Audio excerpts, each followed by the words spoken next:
Fraternal boa noite a todos presentes, encarnados e desencarnados. Que nós possamos, juntos, levá-los a algumas reflexões simples, que é a nossa proposta, não pode ser diferente, simples, mas que seja profunda, pelo menos, na simplicidade da proposição. De um dos capítulos que nós consideramos ser um capítulo que desafia, muitas vezes, as nossas capacidades de interpretação. O 23º capítulo do Evangelho, do qual eu elenquei alguns tópicos, nos remete exatamente com Allan Kardec a fazermos, propriamente dito, uma releitura de algumas passagens que foi exatamente o que consta no Evangelho, para melhor, digamos que, na interpretação, melhor entendermos o compromisso de Jesus com a humanidade. O Kardec, ele intitulou como estranha moral, por quê? Porque a base da proposta espírita é rigorosamente o convite para a transformação moral de todos os seres humanos, encarnados e desencarnados. Esse é o objetivo mais importante da nossa doutrina. É propor um processo de despertamento das consciências humanas em todos os quadrantes da nossa Terra e também fora do plano físico, para essa busca de reforma moral. Sem o qual nós vamos perder tempo aqui com teorias, com debates, discussões e sem avançar muito. A transformação moral é a revisão dos valores que nós alimentamos e aqueles verdadeiros valores propostos pela doutrina, do qual nós devemos buscar, seguir, perseguir incansavelmente. E muitas vezes são contraditórios os valores propostos pelo mundo e os valores propostos pelos bons espíritos. Comecemos então o 23º capítulo. O Allan Kardec vai buscar por 5 ou 6 vezes Lucas e Mateus em algumas alternâncias, para mostrar que o que está escrito ali precisa ser muito melhor entendido. Não ficarmos muito presos aos conceitos literalistas das chamadas máximas de Jesus. O que é isso? São pessoas que ficam presas às letras, às palavras. E Jesus, há 2000 anos, já nos advertia que a palavra mata, que a palavra esmaga, que a palavra nos tira a oportunidade de fazer uma viagem de racionalização, de interpretação. Se você fica preso aos conceitos literais, você fica limitado para entender até mesmo o que a palavra quer dizer. Olha só, Lucas, no 14º capítulo, dentre outras coisas, narra mais ou menos, eu digo mais ou menos porque eu fiz uma síntese para nós. Se alguém vem a mim, para Allan Kardec, que utilizou como tradutor o Saci, e para mim, que utilizei também, no paralelo de comparação, o tradutor João Ferreira de Almeida, nós vamos perceber que há palavras diferentes, mas que não se adequam ao que Jesus falou, preste atenção. Se alguém vem a mim e não odeia, Saci fala isso e Kardec coloca no Evangelho, a sua família e a sua própria família, a sua própria vida. Ele, quando diz assim, se alguém vem a mim e não odeia a sua família e a própria vida, foi um momento em que uma multidão de seguidores estavam acompanhando em algum momento lá na Galileia. Ele olha para trás e solta exatamente esse tipo de informação que nós vamos estudar.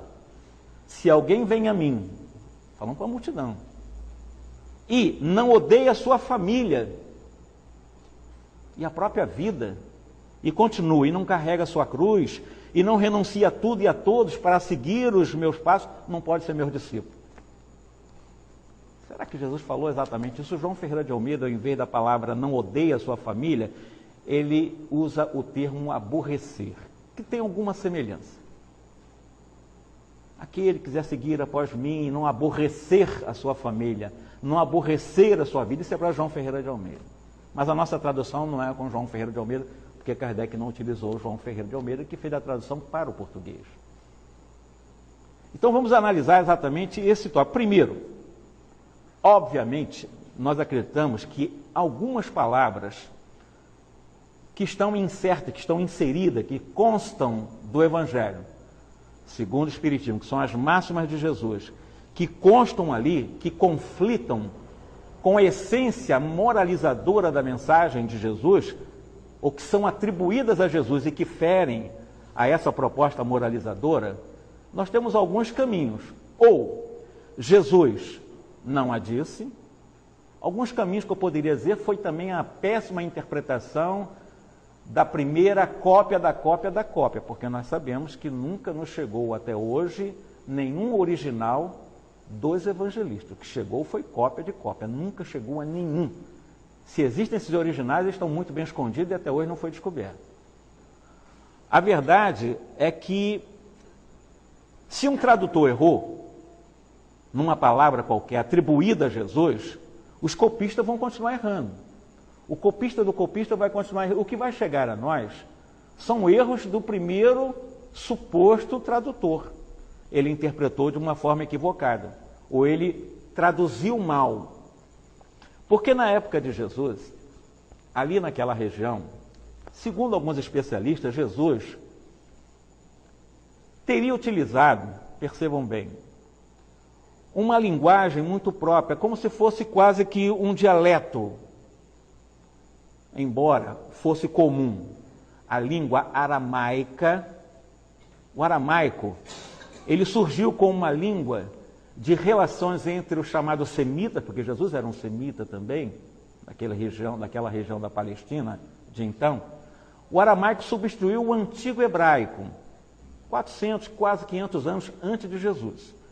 Então se falava muito o aramaico na região de Jesus, porque o aramaico era uma língua, digamos assim, mais diplomática, mais comercial, então era uma língua mais falada por ele. E ali não tinha só judeus, ali tinha vários outros povos. E Jesus teria utilizado também um dialeto chamado siríaco, que dizem que ele utilizou. Então nós vamos ver uma dificuldade muito grande, atribuindo a Jesus ter falado isso ou aquilo, até em relação se ele usou um dialeto, se ele usou o aramaico, numa região em que se falava, percebam bem, além do aramaico, que eu disse que era a língua comercial dos que estavam ali, sobretudo dos semitas, mas também se falava ali o grego, mais tosco, mas se falava o grego. Até porque antes de Jesus, os macedônios invadiram ali, Alexandre esteve por ali, deixou Pazes ali como província do antigo Império Macedônico, persas também, tiveram vários povos ali, desde a queda definitiva do Estado construído pelo grande rei Davi, aquela região ela virou bagunça na realidade. Não houve mais uma identidade linguística ou identidade nacional entre as 12 tribos que depois de Davi, depois do seu filho Salomão, quando o seu filho Salomão morreu e o outro assumiu ali, que foi o filho de Salomão, virou bagunça que criaram 2 reinos, aí piorou mais, as 12 tribos se dividiram, 10 de um lado e 2 filhos de outro lado. Um deles foi Judá, que criou o reino de Judá, e o outro ficou como o reino de Israel, mas ficaram separados ao sul e ao norte. Então, mais problema para a língua, mais problema para a identidade de um Estado proposto por Davi como rei, que ele assumiu dando essa unidade.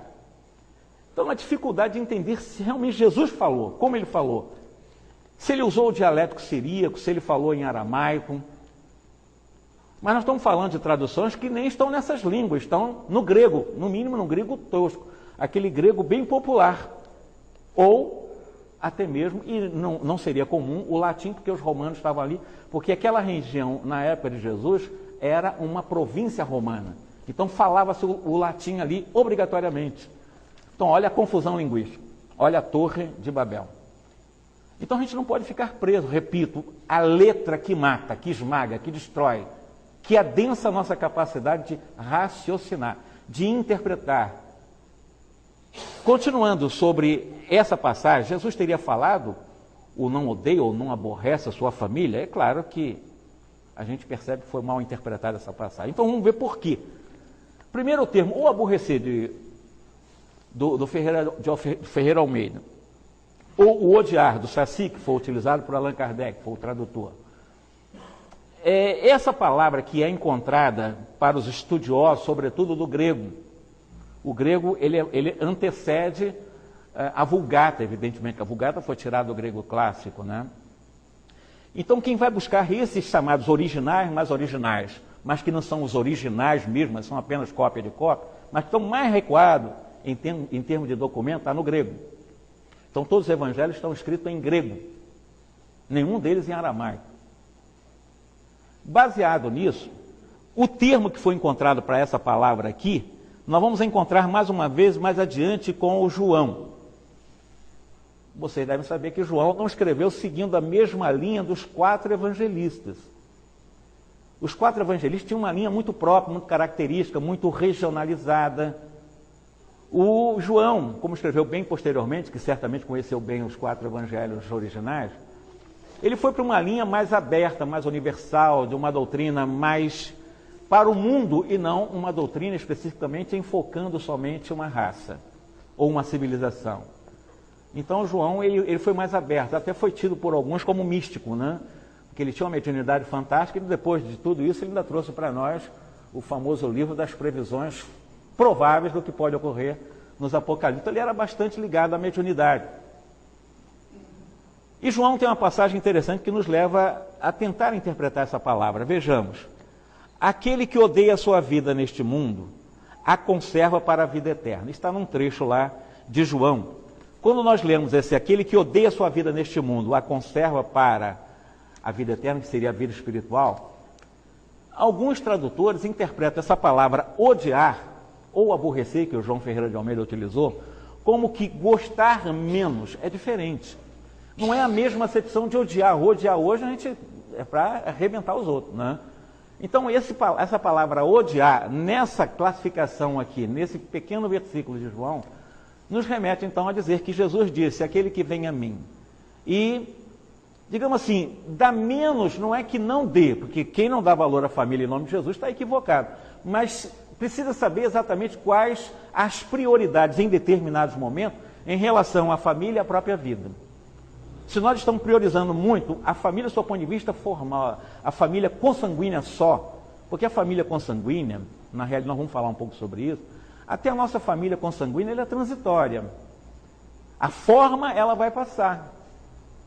A forma física nós não podemos ficar aprisionada a ela, não podemos ficar hipnotizada a essa forma, até porque eu não sou Jorge Hessen. Isso todos os estudiosos sabem, só bem quem estuda psicologia, né? Pela reencarnação, nós estamos, num momento, vivendo uma experiência. Com meu nome hoje, nas minhas várias, Jorge. Mas eu não sou o Jorge. Eu sou muito mais do que o Jorge. Eu sou muitas outras experiências com outros nomes, com outras experiências individuais, no qual hoje a minha mãe me colocou o nome de Jorge. Mas eu, na essência, como espírito, estou Jorge. Mas eu sou espírito, eu sou muito mais do que isso. E isso serve para todos nós.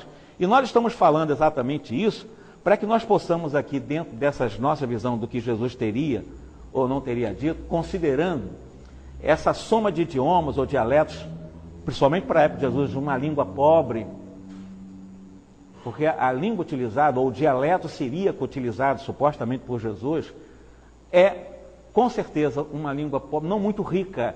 Tinha palavra que queria significar muitas coisas. Olha a dificuldade que nós temos. Não, Jesus falou isso, peraí. Jesus pode até ter falado isso ou aquilo, mas o que ele queria dizer? Vamos tentar entender exatamente aqui com essas várias significações do que supostamente Jesus disse ou não disse, tá? Isso tudo está no 23º capítulo do Evangelho segundo o Espiritismo. Eu estou apenas destrinchando para vocês nesta noite, tá? Vamos aqui com Allan Kardec. Ele dá um exemplo, ele vai buscar em Moisés. Um dos exemplos, é interessante o Moisés aqui, por quê? Ele vai buscar no hebraico mesmo. Ele utiliza o termo hebraico, o próprio Allan Kardec, ele utiliza a língua hebraica, ele utiliza o termo hebraico como língua pobre, ele usa essa palavra. Mas ele vai buscar no Velho Testamento, na chamada Torá, os 5 livros atribuídos ou escritos por Moisés, após a sua liderança, quando ele consegue tirar os seus irmãos do jugo egípcio, num processo de fuga para a busca da Palestina atual, que seria o que eles chamavam Canaã, que eram terras já destinadas a esse povo desde o patriarca inicial desse grupo todo, chamado Abraão. Moisés vem bem mais adiante. E Moisés, ele escreveu, desde o Êxodo, ele escreve como é que aconteceu essa fuga, ele narra nos 5 livros dele, exatamente como é que se deu, mais ou menos na visão dele, bem mitológica, um tanto quanto mítica, né? Ele baseou bastante nas mitologias de então, a formação da vida, do qual eles, os que seguem rigorosamente Moisés, acredito que a vida começou há 4.773 anos, e nós sabemos que são mitos, né? Com a figura de Adão, e a partir daí que vai surgir mais tarde o Noé, depois o próprio Sam, como filho de Noé, Sam, que vem, Sem, melhor dizendo, que depois vem surgir a origem semita, e aí vai, depois vem surgir o Abraão, de Abraão outros patriarcas, dentre os quais vem a figura daquele que seria de um dos filhos de Israel, né? E vão surgindo a partir desse as 12 tribos daquela região. Utilizando o Velho Testamento, Moisés pega o livro do Gênesis, um trecho para mostrar como é que nós nos equivocamos muito. Tem um momento em que Moisés narra a origem da vida. Quando ele narra a origem da vida no Gênesis, quando ele narra o Êxodo, quando ele narra, por exemplo, Levítico estabelecendo as regras de comportamento do povo que ele estava liderando, e depois que ele vem criar a base doutrinária na sua liderança no Deuteronômio, mas no Gênesis ele diz como tudo aconteceu. Em um momento ele diz que Deus teria criado o mundo, a vida, o pulsar inicial, em 6 períodos. A palavra está em 6 períodos de um tempo qualquer. Vem um tradutor qualquer e achou que essa palavra utilizada por Moisés queria dizer literalmente dia. Olha a confusão. De repente, Moisés teria dito que a vida começou e que Deus criou tudo em 6 dias de 24 horas. A verdade é que existem tradutores ainda que utilizam essa palavra dia hoje, e eu não vou dizer nem que o João Ferreira de Almeida não usou, mas dizer que o João Ferreira de Almeida, que é o grande tradutor para a língua portuguesa no século XVII, ele sequer esteve vivo para ver a tradução dele. Ele não viveu para ver o que foi publicado em nome dele. Alguns amigos que continuaram a obra dele. Ele mesmo não viu. Ele não viu a tradução. Mas, de qualquer forma, utilizar uma palavra dita que Deus criou o mundo em 6 dias não faz sentido. Allan Kardec explica isso muito bem no livro A Gênese, né? Não tem sentido. É um período longo, geológico, de milhares e milhões de anos. Isso que Moisés estava falando, mas alguém, e até hoje, virou uma crença, né, de que o mundo surgiu em 6 dias. Não pensem vocês que é pouca gente que acredita nisso, não. Muita gente acredita nisso. Não sei como, nem porquê, não dá para entender, mas as pessoas acreditam nisso. Agora, existe uma outra confusão feita, tá? Eu vou buscar Lucas, o Kardec busca Lucas, embora ele não cite, num primeiro momento, Lucas, mas eu fui buscar que é Lucas, e ele cita a segunda vez Lucas e depois o Mateus. Mas Lucas, essa confusão de palavras que nós não entendemos bem, para falar de moral estranha ou estranha moral, existe um momento, vocês todos devem conhecer, em que Jesus, ele aproveitou uma lição para aquelas pessoas que são muito presas aos bens materiais, preso ao dinheiro, preso às casas, preso aos carros, preso a tudo que escraviza na matéria, que seduz, que ilude, que fascina na matéria. E Jesus chamava a atenção, sobretudo, daqueles que não abriam mão da riqueza, sobretudo da riqueza. Vocês conhecem aquela passagem quando ele chega a afirmar de que se para Deus nada é impossível e para o homem tem os seus limites de possibilidade, ele afirmava, antes disso, de que mais fácil seria passar um camelo pelo buraco de uma agulha. Mas essa conotação não faz sentido até para uma criança hoje, praticamente. Você imagina Jesus, mesmo com dialeto siríaco, teria usado uma metáfora, um símbolo, uma comparação, uma figura, chamam de parábola. em que, será que Jesus disse que mais fácil seria um camelo ficar encolhidinho, passar num buracozinho de uma agulha, do que um rico entrar no reino do céu? Que lógica tem essa? Nenhuma, mas tem lógica também. Como é que nós vamos entender? Aí, não nos prendemos à palavra, não vamos pensar num camelo lá, realmente se encolhendo, porque vai ser difícil, seria impossível. Para Deus, não. Aí dizem aqueles fanáticos, para Deus tudo é possível, até pensa nessa possibilidade. A questão é o seguinte, a época de Jesus, no período dele, as embarcações, as pequenas, aquelas embarcações que estavam na região de Cafarnaum, no mar da Galileia, no mar do Tiberíades, elas eram atracadas em portos, né, na margem, normalmente utilizando cordas resistentes ao desgaste que a água apodrece, que seja um material menos resistente à água. Então eram cordas grossas que amarravam o navio, a embarcação de então, no cais, e muitas vezes essas cordas ficavam debaixo submersas, né? Mas essas cordas resistiam muito e bem, porque eles descobriram que essas cordas precisavam ser confeccionadas com pelos de camelo. Essas cordas que eram confeccionadas à época de Jesus com pelos de camelo também tinham o nome de camelo. Aí você vai entender que Jesus falou de uma corda grossa que não vai traspassar exatamente um buraco de uma agulha, correto? Fica mais fácil nós entendermos, aí nós precisamos contextualizar, nós precisamos entender o que Jesus queria falar, senão nós ficamos perdidos ainda, mas Jesus falou do camelo, não, peraí. Jesus falou de uma corda muito grossa que é impossível passar num buraco estreito de uma agulha. Isso que Jesus quis falar, e vocês vão encontrar essa passagem em Lucas, no 18º capítulo, no versículo 25. O Kardec vai buscar o Lucas ainda no 18º capítulo, mas agora no 28º versículo, quando o Pedro, percebendo essa conversa, da riqueza, de abandonar os bens, etc, etc, não ficar muito preso à família, aborrecer a família, está lá o João Ferreira de Almeida, né? E João ficou preocupado com isso, mas disse o que para Jesus? Jesus, nós vamos largar tudo mesmo, eu vou largar tudo e vou te seguir. Jesus não recriminou essa atitude de Pedro, não. Está em Lucas isso. Ele até aprovou a atitude de Pedro, quando Pedro se predispôs a segui-lo, abandonando as coisas.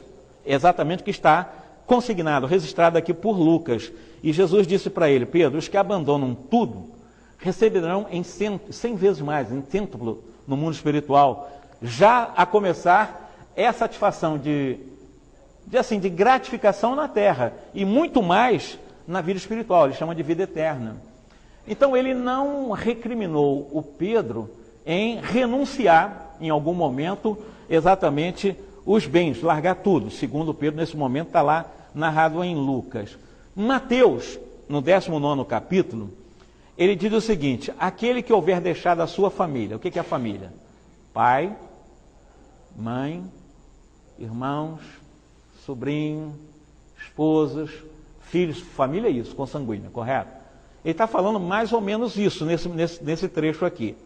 Então, o que houver deixado a sua família e suas terras, terá por herança, quando usa a palavra vida eterna, a vida espiritual. Tá? Na verdade, a palavra que eu uso assim, precisamos, com a doutrina espírita, aprendermos aos poucos a fazer a chamada contextualização do que está sendo lido. Ir lá para a época de Jesus, ver mais ou menos como é que ocorriam, como é que era a família, se a família tem os mesmos valores que hoje tem, os mesmos significados como família. Nós estamos falando de uma família oriental, de uma família de uma região, de uma cultura diferente da cultura ocidental. Existe contextualizar isso. E o espírito aos poucos vai aprendendo a fazer isso, porque afinal de contas, nós estamos lidando com fatos, estamos lidando com palavras, com verbos de 2000 anos, que foram traduzidos em algum momento. Nós estamos lidando até, vocês já ouviram falar na palavra expressão idiomática? No Brasil tem milhares de expressões idiomáticas, que um tradutor pegar o português e regionalizar, pegar a cultura paulista, eu que sou carioca, pegar a cultura carioca que difere um pouco da paulista, pegar a cultura, por exemplo, nordestina ou sulista, ali tem expressões idiomáticas regionais bem pontuais, que um tradutor fica perdido e não sabe interpretar aquilo, porque aquilo é só para aquilo dali, só para aquela cultura. Imagine na época de Jesus quantas expressões existiam. que eram caracterizadas mais para aquelas pessoas que viviam na época de Nosso Senhor Jesus Cristo. E outra coisa que nós gostaríamos de falar para vocês, nós aprendemos a ler o Evangelho. Porque com o tempo, as próprias palavras, elas perdem significado. Em português, quantas palavras do século XIX, elas perderam o seu significado hoje? Às vezes até a própria grafia modifica-se, embora com o mesmo significado. Eu dou um grande exemplo, que é a palavra farmácia. Antes de escrever, só um grande exemplo, né? Farmácia com PH, hoje se escreve com H, né? É com F, né? De alguma forma, nós temos que começar, numa das palestras que nós fizemos, nessa trajetória que estamos fazendo, uma pessoa chegou para mim e disse: Jorge, você lembrou uma coisa muito importante, nós vamos ler o Evangelho. Porque às vezes a gente pega o Evangelho mecanicamente, como tem muitas pessoas que fazem prece mecanicamente, de uma forma automatizada, sem saber por que está fazendo a prece. É como se fosse um CD rodando, automaticamente funcionando no cérebro, sem muito raciocínio. Então é uma prece mecânica, é uma prece que não tem o poder de irradiação de frequências, de ondas, que devem ser mais poderosas do que as próprias ondas luminosas, porque o pensamento tem uma frequência muito mais poderosa do que a velocidade da luz. Mas tem pessoas que se condicionam a orar de uma forma tão automatizada que a sua prece é uma repetição, mas é uma repetição inócua, é uma repetição estéril, uma repetição sem uma repercussão, de até mexer com as suas emoções, com os seus sentimentos, com a sua racionalidade. Eu estou dizendo isso que quando eu vou ler um evangelho, principalmente que eu quero ler sobre Jesus, eu estou falando ou lendo, eu vou querer me aproximar sobre a vida do governador do nosso planeta. Eu vou tentar me aproximar e conhecer um pouco mais aquele que está realmente com as rédeas do governo da terra. Não esse Jesus vendido pela teologia humana, mas Jesus que depois que eu li A Caminho da Luz de Emmanuel, há alguns anos, a gente tem uma visão mais real de quem é Jesus e a força dele na vida de cada um de nós. E se eu vou tentar ler alguma coisa sobre ele, eu tenho que me preparar também. Como é que eu vou me preparar? Já que eu vou chegar a ele através de uma proposição nova, que é a chamada terceira etapa de uma programação macro para a Terra, que é a chamada terceira revelação. Eu vou pegar o Evangelho segundo o Espiritismo. Eu leio aqui por acaso. Acho que o acaso é um absurdo até usar a palavra, porque ela não consta no dicionário verdadeiramente espírita. Não existe o acaso na vida humana. Então, ao invés de eu achar que não vou ler o acaso, vou abrir a página a página, eu tenho que começar a pegar isso com extremo carinho, porque aqui é um tesouro que, além de despertar a minha consciência, possibilitará a cada um de nós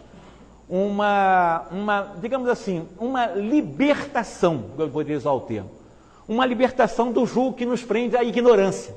Eu me liberto da ignorância e vou começar a entender melhor aquilo que Kardec elencou nos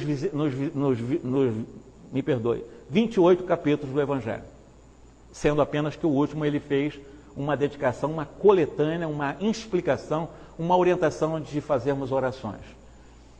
Mas eu pego o Evangelho e faço uma oração antes de ler o que eu quero, mesmo na sequência.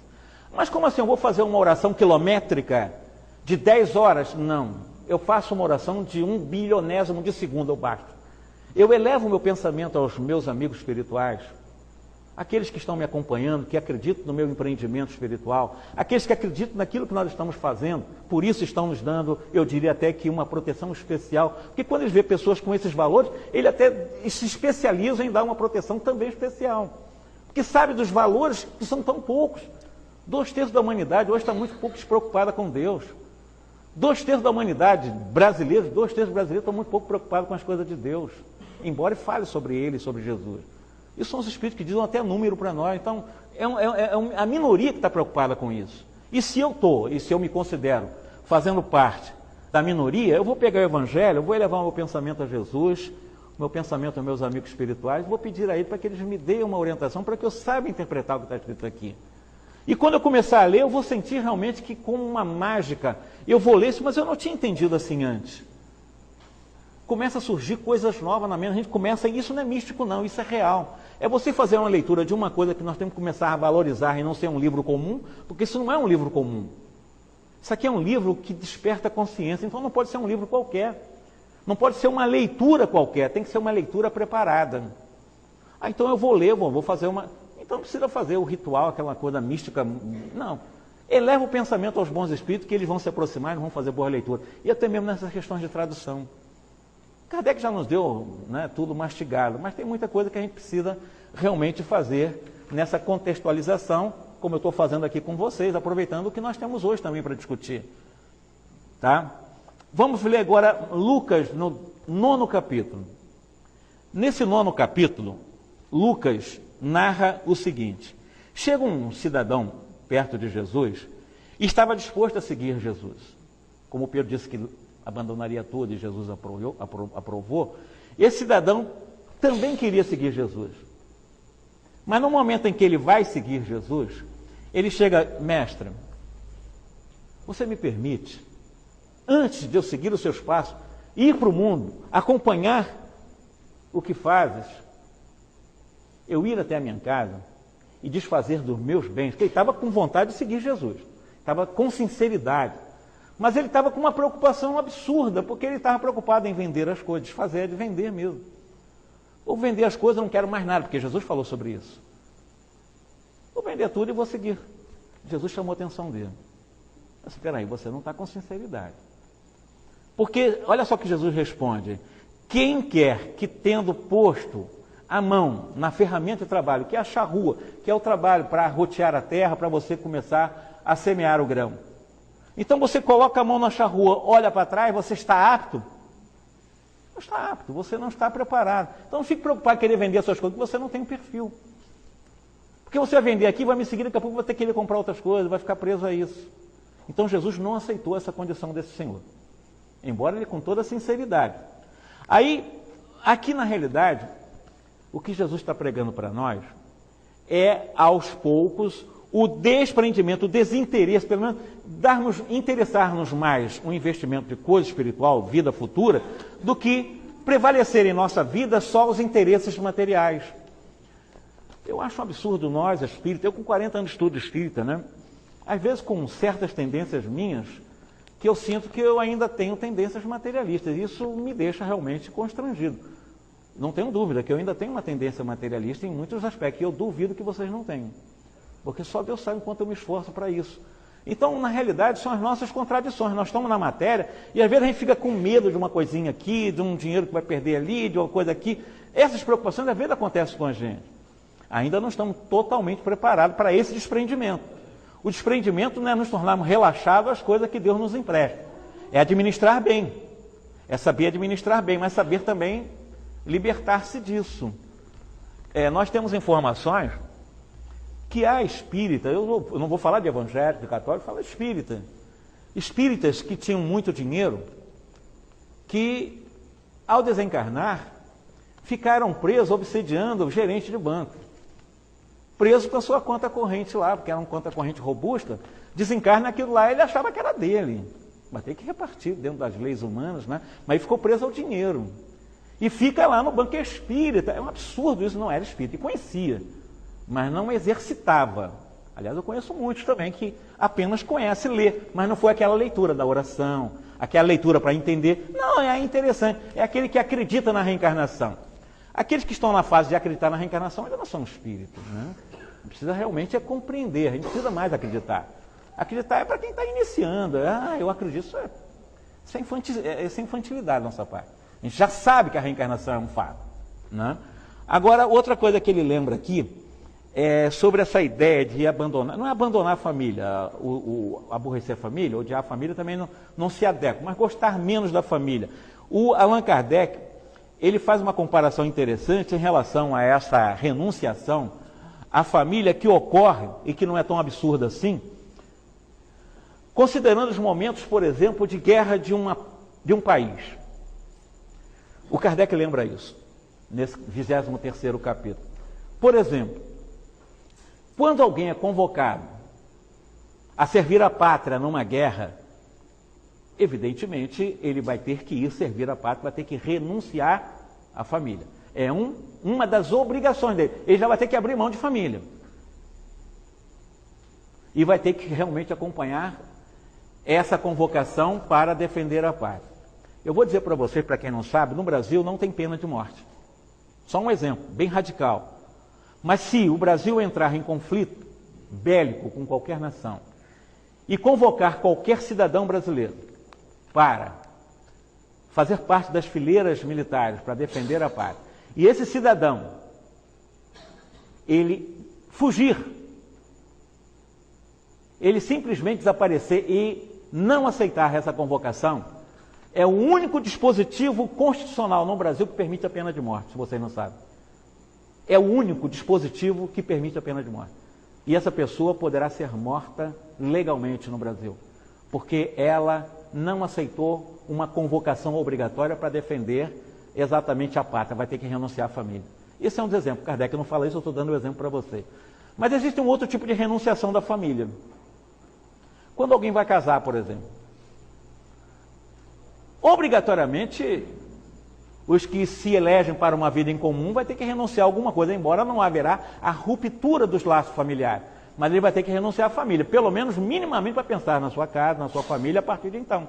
É um processo de renunciação também. Então Jesus não foi um absurdo ao ter falado.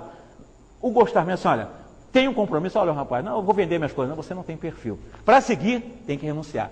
São casos especiais. Aqueles que têm um compromisso muito especial mesmo, né? Agora, avançando aqui com o Allan Kardec, ele vai buscar Lucas no 9º capítulo. Vocês conhecem aquela frase que eu acho linda, já encontrei em vários lugares por aí, quando Jesus disse, vem, segue-me. Essa frase é linda, né? Essa frase foi utilizada por Jesus para um jovem que, de alguma forma, queria seguir os passos de Jesus. Ele estava disposto a fazer isso. Mas ocorre que esse jovem, naquele instante, quando Jesus, diante daquela multidão, né, dá aquelas informações de que é preciso renunciar, que é preciso realmente abrir mão disso, daquilo, para poder seguir os meus passos, que não são fáceis, tomar a sua cruz e seguir os meus passos, é isso que Jesus deixou claro. Aquele jovem estava disposto a fazer isso. Mas ele fez uma solicitação muito humilde, muito simples, mas fez uma solicitação diante de um processo constrangedor ao seu coração. Por quê? Porque ele, naquele instante em que Jesus estava chamando, passando por aquela região, ele estava sepultando seu pai. Ora, qualquer um de nós, diante da desencarnação de um parente, queiramos ou não, estamos em um processo de contrição, nós estamos em um processo realmente que não é tão simples assim, embora reencarnacionistas, sabemos da imortalidade, mas sempre é um processo ainda doloroso. E aquele jovem estava manifestando para Jesus uma profunda piedade filial, que queria simplesmente enterrar o seu pai. E Jesus, não é que ele reprova, mas Jesus, de alguma forma, faz um rebatezinho, respeitoso, como sempre, amorosamente, mas ele chama a atenção do jovem. Não proibiu, não. Apenas disse para aquele jovem, olha, deixa aos mortos o cuidado de enterrar os seus mortos. Mas que resposta, né? Jesus, deixa eu enterrar meu pai, companheiro. Deixa aos mortos o cuidado de enterrar seus mortos. Mas não disse, não vá não. Ele disse assim, mas vá. Vá anunciar o reino de Deus, vá anunciar a boa nova, vá anunciar a minha mensagem. Pode ir. Mas lembre-se, nesse momento,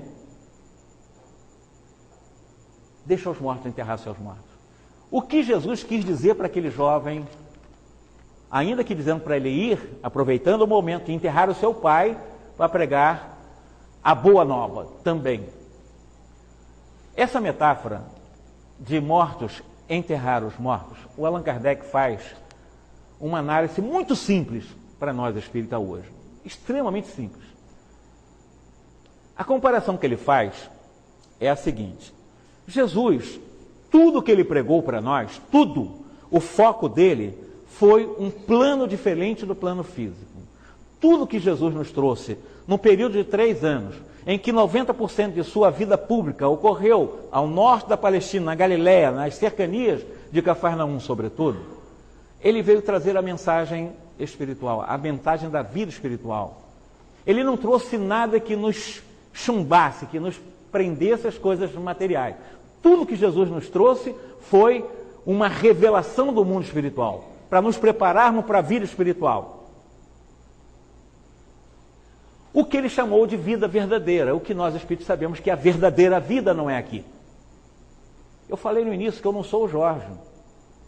Então, verdadeiramente, Jorge apenas faz parte no currículo da minha história como ser espiritual. Então, a verdadeira vida é a espiritual. Viver é espiritual. Vida em pujança é no plano espiritual. E aqui na Terra, isso aqui tudo é, de alguma forma, vamos chamar assim, a vida aqui ela é ilusória. Ela não é real, embora esteja, não, ela é real. Se eu for buscar real, amanhã certamente vou falar um pouco sobre o Heisenberg, quando ele vai falar da lei física da incerteza, quer dizer, aquilo que você acha que vê pode não ser tão real assim, dentro da lei da atomística, então as coisas não são reais assim. Fisicamente, nós não somos corpos, nós estamos transitoriamente num corpo.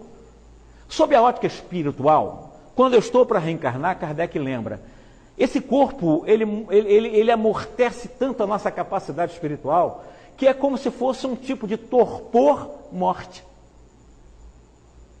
Isso equivale a dizer que quando eu estou no mundo espiritual e um amigo, pessoa muito querida do meu coração, vai reencarnar, para a minha visão espiritual, ele está morrendo.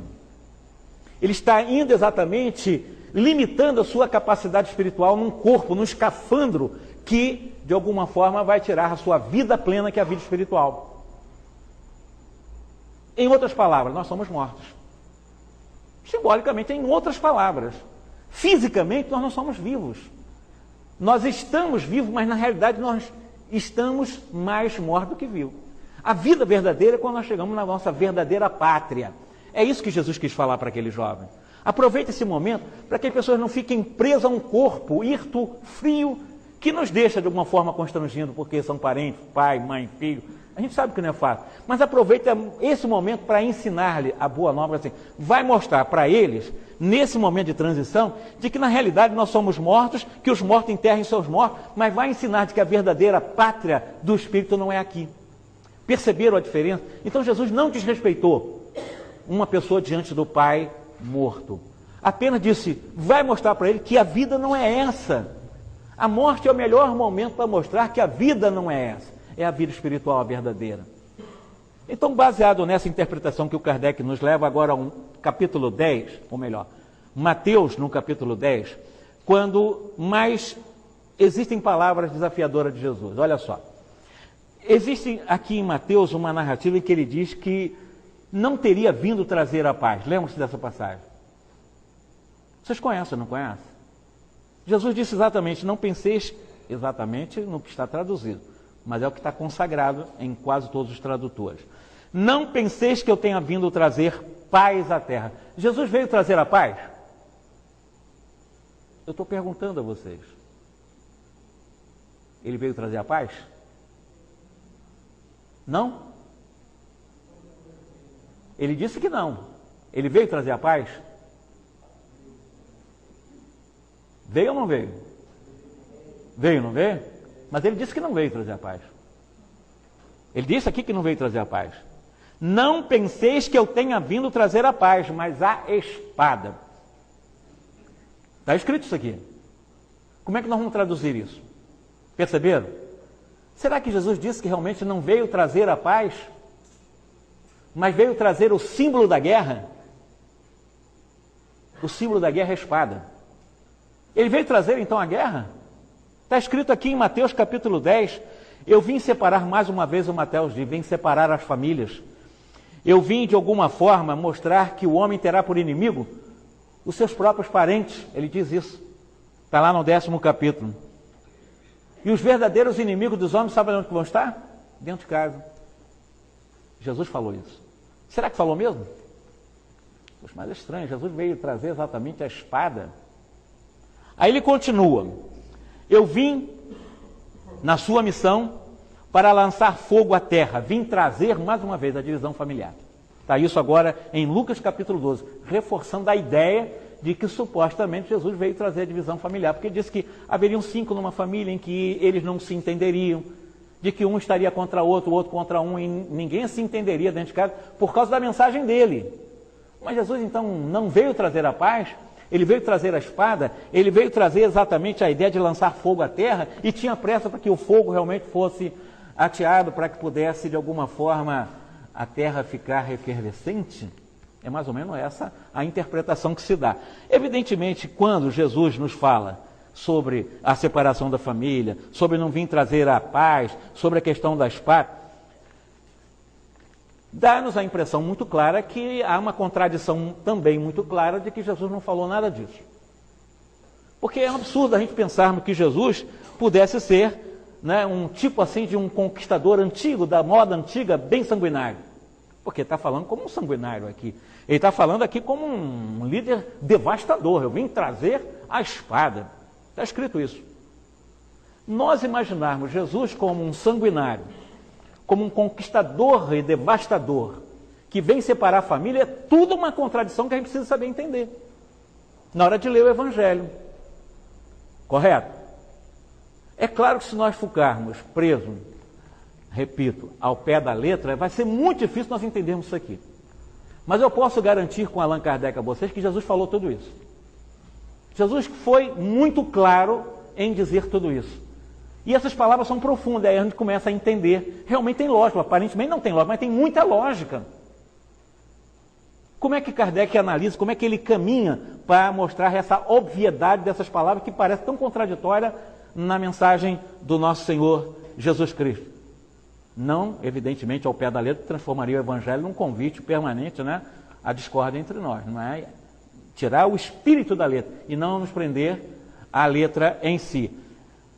O Kardec lembra o seguinte: toda ideia, quando ela é sublime, toda ideia, quando ela é superior, toda ideia, quando ela traz uma matriz verdadeiramente transformadora, conforme ele lembra, sempre na história, eu sou modestamente um historiador, a gente conhece a história das civilizações por obrigação de ofício. A gente percebe que todas as ideias boas que surgiram sempre os opositores. Sempre apareceram aqueles que foram para combater a implantação de ideias boas. As civilizações se perderam por causa dos opositores, daqueles que tinham até bons líderes, com boas ideias, mas que foram esmagados.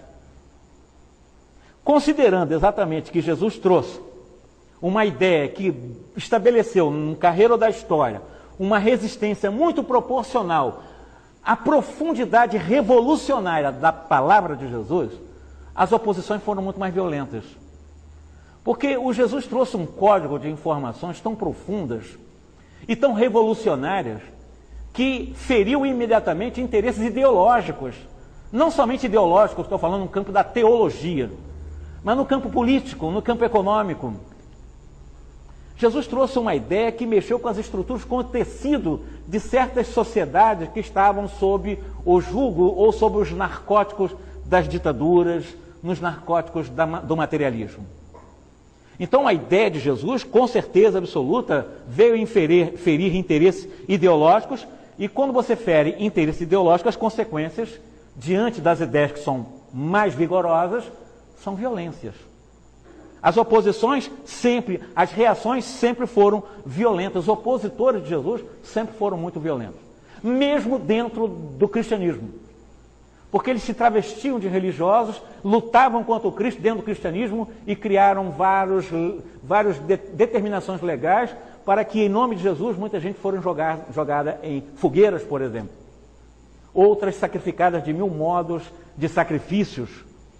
No carreiro da história do cristianismo, que foi aproveitada politicamente a partir do finalzinho do V século, quando derruiu-se o chamado Império Romano, evidentemente foi aproveitado, na visão de alguns historiadores também, da presença intrusa dos chamados bárbaros na Europa, adentrando nas periferias, nos limites do antigo Império Romano.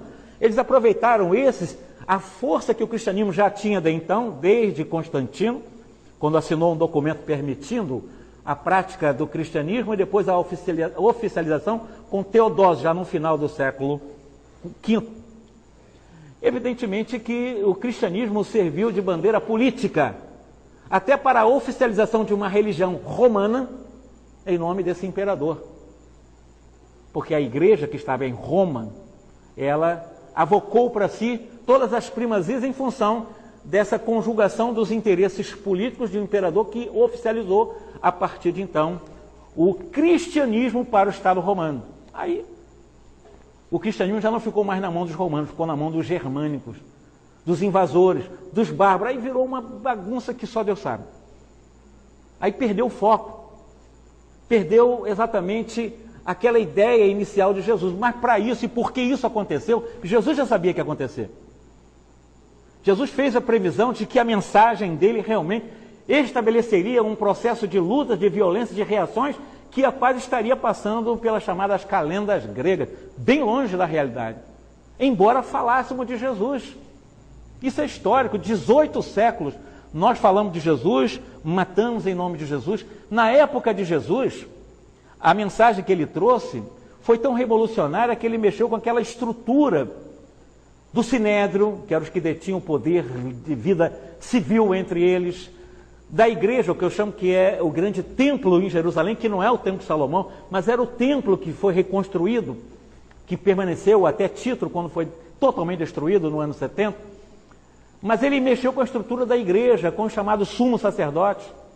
A ideia de Jesus foi tão revolucionária que mexeu com a estrutura dos saduceus, principalmente dos fariseus, que tinham 1000 privilégios naquela região.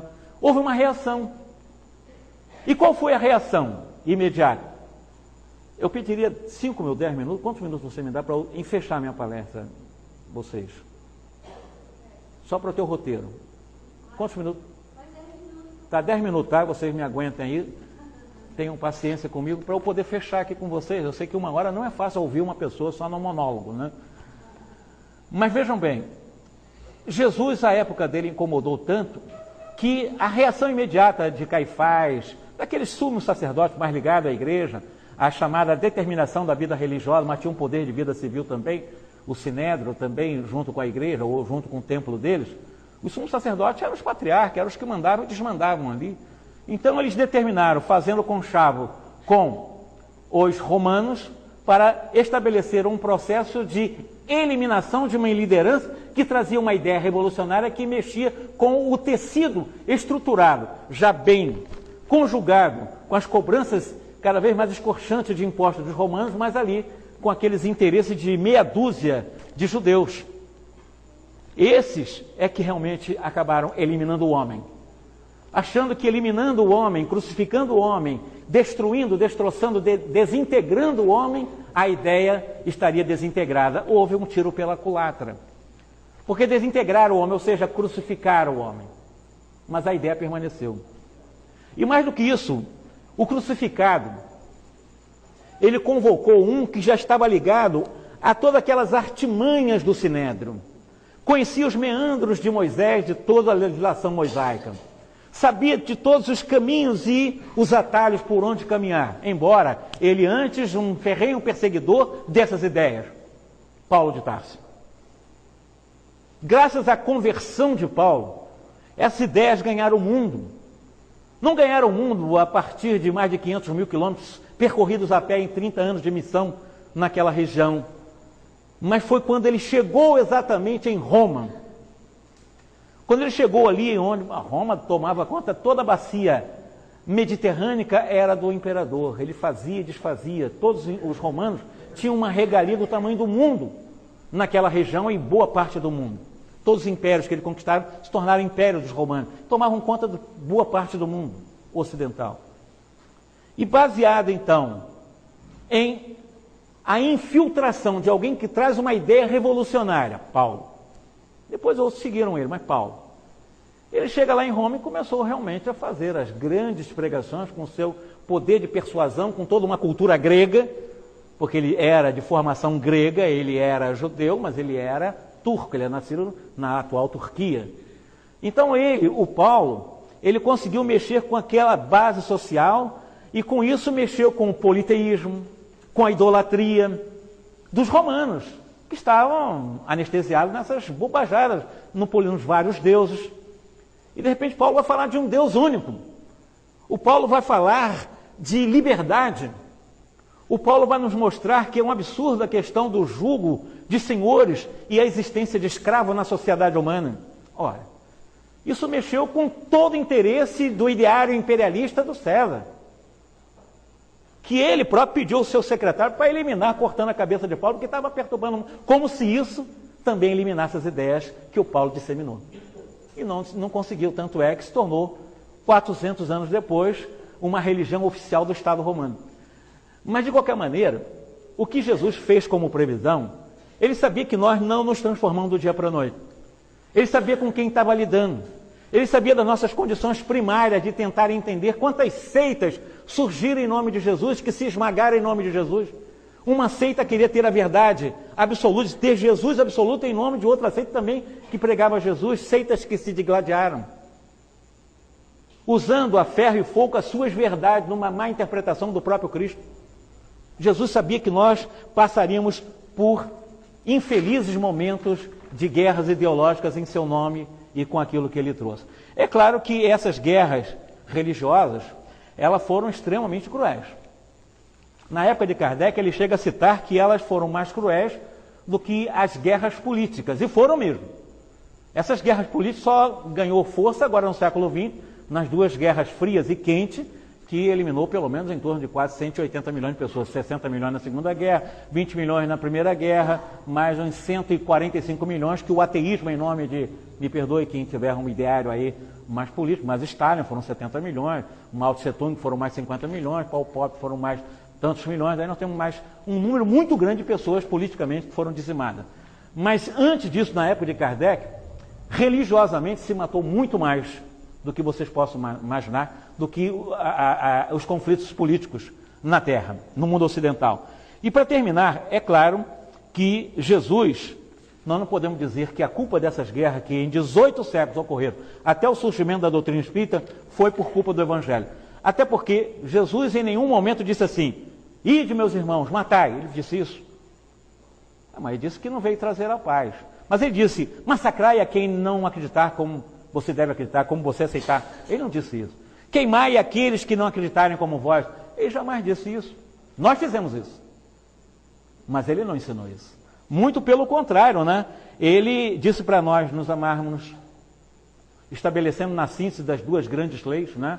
A maior delas, a Deus sobre todas as coisas e ao próximo, como nos amamos. Então ele não ensinou a lei do amor. Ele até nos chamou a atenção de que quem com a espada mata, por ela perecerá.